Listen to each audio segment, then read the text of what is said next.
আজ আমরা কথা বলবো প্রবলেম সলভিং এবং অ্যালগরিদম এই বিষয়গুলো নিয়ে। তো প্রথমে আমরা বিভাজ্যতা কি এই বিষয়টি জানি। যদি একটি পূর্ণ সংখ্যাকে অন্য একটি পূর্ণ সংখ্যা দিয়ে ভাগ করলে ভাগশেষ শূন্য হয় তখন তাকে বিভাজ্যতা বলা হয়। যেমন আমাদের একটি সংখ্যা আছে 10, সেটিকে যদি 5 দ্বারা ভাগ করি তাহলে তার ভাগফল নামবে 2, কিন্তু ভাগশেষ নামবে কত? 0। অর্থাৎ 10 হচ্ছে 5 দ্বারা বিভাজ্য। তো এই ছোট্ট একটা প্রোগ্রামের যদি আমরা একটু ফ্লো চার্টটা যদি লক্ষ্য করি তাহলে প্রথমে আমরা স্টার্ট করলাম ফ্লো চার্টটি। তারপরে হচ্ছে আমরা ভেরিয়েবল একটি নিলাম a, যেটি হচ্ছে ডিভাইডেন্ড বা ভাজ্য, আরেকটি হচ্ছে b যেটি হচ্ছে ডিভিজর বা ভাজক। তো আমরা ভাজক দিয়ে যদি ভাজ্যকে ভাগ দেই তাহলে কি নামবে? ফলাফল 0। তো এইখানে সে কন্ডিশন নেবে যে এখানে 0 আসে কি আসে না। যদি সে 0 হয় অর্থাৎ ট্রু হয় তাহলে সে ইয়েস প্রিন্ট করবে, আর যদি নো হয় তাহলে সে নো প্রিন্ট করবে। তো এই হচ্ছে আমাদের প্রোগ্রামের ছোট্ট একটি ফ্লো চার্ট। তো আমরা একটু যদি প্রোগ্রামটা লক্ষ্য করি তো আমরা একটি ফাংশন নিলাম।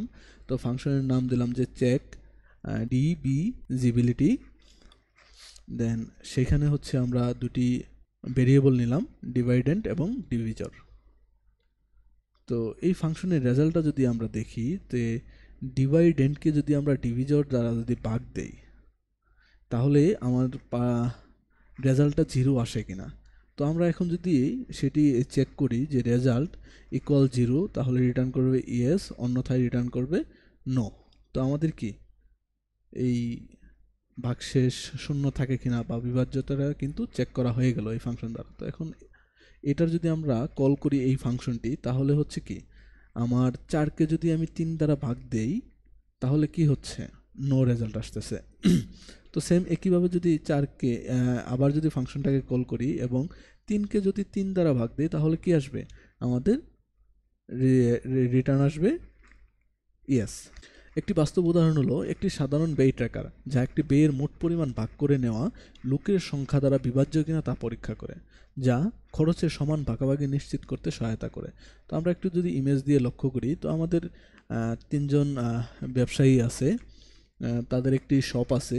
তো শপে তারা হচ্ছে 1.5 লক্ষ টাকা ইনভেস্ট করছে। এখন এটা যদি আমরা ভাগ করি 3জনের সমান ভাগে ভাগ কিনা, তো আমরা 50,000 দিয়ে যদি ভাগ দিই তাহলে কি 0 আসবে, অর্থাৎ 3জনেই সমানভাবে এখানে ইনভেস্ট করেছে।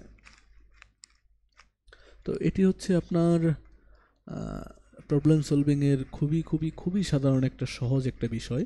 তো আমরা এই সহজ বিষয় থেকেই শুরু করলাম যাতে আমরা পরবর্তীতে কঠিন বিষয়গুলো অনুধাবন করতে পারি এবং সহজে যাতে সলভ করতে পারি। তো প্রবলেম সলভিংয়ের জন্য মেইন যে বিষয়টা সেটি হচ্ছে আপনার দরকার ম্যাথ। তো আমরা ম্যাথের একদম সহজ বিষয় থেকে শুরু করলাম। সহজ বিষয় থেকে আমরা প্রবলেমগুলো সলভিং করব। আস্তে আস্তে ধাপে ধাপে আমরা ম্যাথের কঠিন বিষয়গুলো প্রবলেম সলভিংয়ের মাধ্যমে সলভ করব।